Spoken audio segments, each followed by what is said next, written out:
Rekaman serangan bom FAB-1500 Rusia terhadap pusat pertahanan udara internal Angkatan Bersenjata Ukraina di wilayah Novoselidivka ramai beredar di media sosial Telegram pada Jumat 18 Oktober 2024.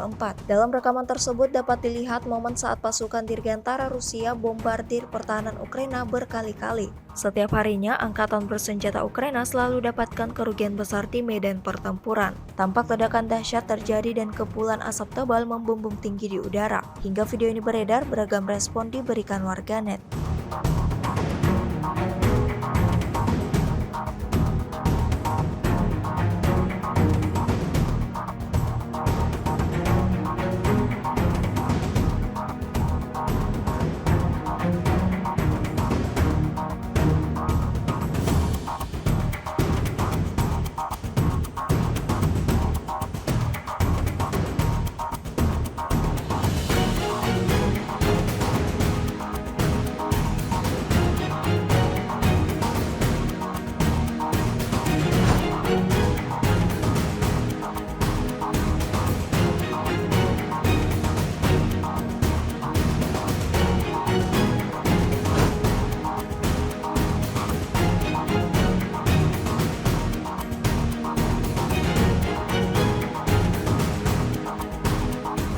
Download Tribun X sekarang, menghadirkan lokal menjadi Indonesia.